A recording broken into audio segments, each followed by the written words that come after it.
La sequía extrema en Irak reveló una ciudad palaciega de 3.400 años sepultada por el río Tigris. Una ciudad entera de la era de bronce emergió del río Tigris, al sur de Irak, que se mantuvo oculta durante más de 3 milenios debajo del agua. El sur de Irak es una de las regiones más afectadas por la crisis climática. Para evitar que los cultivos se sequen, los agricultores locales han optado por extraer volúmenes considerables de agua del río Tigris, que nunca había estado tan seco en milenios, específicamente del embalse de Mosul, una de las reservas de agua dulce más importantes del país. Bienvenidos a un nuevo vídeo. Si te gusta este tipo de contenido, suscríbete a nuestro canal. Es gratis. Comencemos. Aunque los tiempos cambian a la misma velocidad que el propio caudal del río, represado ya desde el nacimiento en Turquía y cada vez más menguado, se cree que fue hasta 7 veces mayor en la antigüedad. No solamente el gran río ha modificado su fisionomía y las ciudades que se asentaron en sus orillas se han convertido en polvo, también los nómadas de la región han troncado su vida, sin cortapisas como el horizonte estepario. El Éufrates medio y el río de Jabur, su principal afluente, han sido durante siglos el hábitat de grupos árabes musulmanes, pero también cristianos y judíos, y de kurdos y turcumanos, que viven en la fértil planicie de Yeziré, en el noreste de Siria, junto a la frontera con Irak. De estas regiones proceden las tribus más antiguas y con las tradiciones más arraigadas. El río Éufrates arropa junto con su eterno vecino el Tigris, el creciente fértil, la cuna de la civilización. Es el latido de la estepa en la que se escribió el capítulo más antiguo de la historia, Mesopotamia. Más de 600 kilómetros de fertilidad y de respiro que entrelazaban retazos muy largos de historia en la que también caben griegos, romanos, bizantinos y árabes.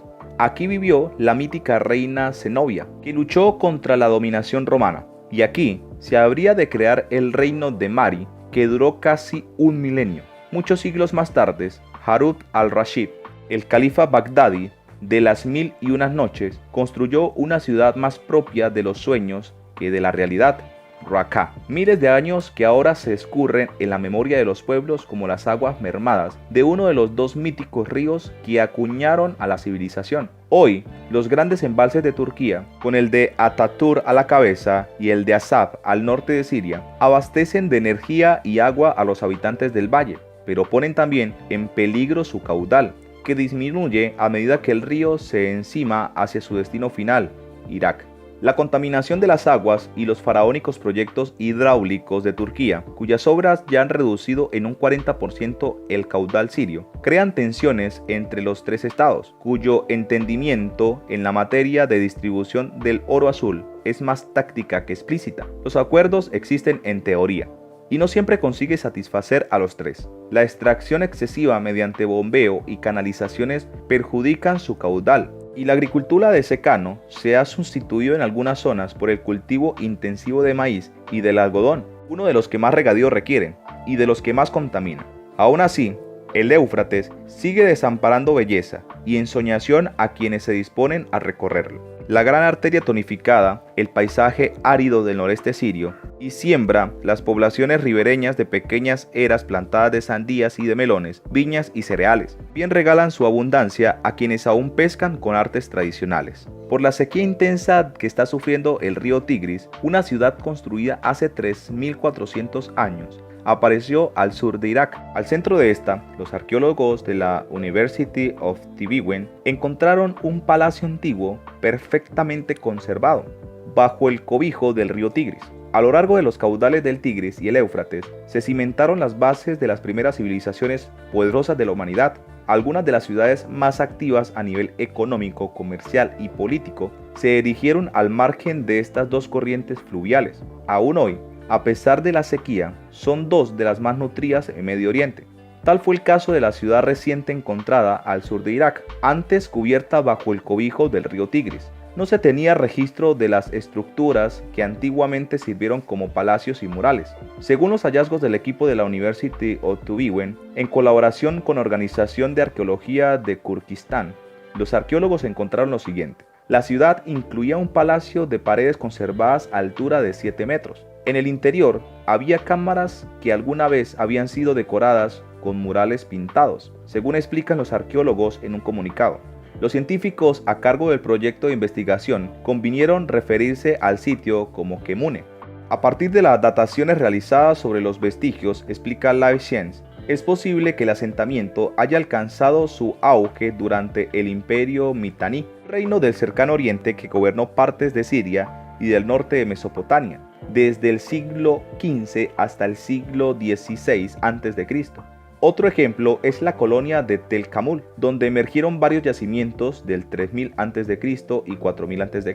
Estos yacimientos habían sido explorados antes de que se llenase el embalse en el marco de una campaña internacional para salvar el patrimonio que iba a ser cubierto por las aguas tras la construcción de la presa.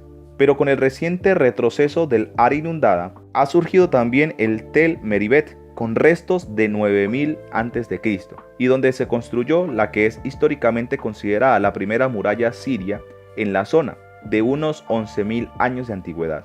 Por la sequía emergió una antigua ciudad, un extenso complejo urbano que controla gran parte del norte de Mesopotamia y Siria, la ciudad de Sajico, centro cultural del antiguo reino Mitanni, desarrollada entre los años 1550 y 1350 a.C., se sumó a los sorprendentes tesoros arqueológicos que reaparecieron en Kurdistán iraquí, a orillas del embalse de la presa de Mosul. Según los especialistas, aparecían tal vez en antiguos textos babilónicos, pero se desconocía su ubicación exacta. Esta ciudad resurgió de las aguas por primera vez en el año 2018, cuando los investigadores lograron mapearla. Con el avance de los años y la profundización de la sequía, a principios de este 2022 se analizó mucho más. Hallaron edificios residenciales y administrativos, un lugar para la fundición de metales, una fortificación masiva con muros de hasta 6 metros de ancho con torres, un edificio de almacenamiento monumental de varios pisos y un complejo industrial. Los arqueólogos trabajaron bajo presión para excavar y documentar rápidamente al menos una parte de esta ciudad antes de que volviera a sumergirse. Quedaron impactados por el buen estado de conservación de las paredes de ladrillo de barro, secados al sol, que estuvieron bajo el agua durante más de 40 años. Esto se debe a que la ciudad fue destruida por un terremoto alrededor del año 1350 a.C., durante la cual partes superiores de la muralla se derrumbaron y enterraron los edificios. También encontraron 5 vasijas de cerámica que contenían un archivo de más de 100 tablillas cuneiformes, hechas de arcilla sin cocer del periodo asirio medio y después de aquel terremoto. Algunas aún se encuentran en sus sobres y en buenas condiciones. Los investigadores esperan que este descubrimiento proporcione información sobre el final de la ciudad del periodo Mitanni y el comienzo del dominio asirio en la región.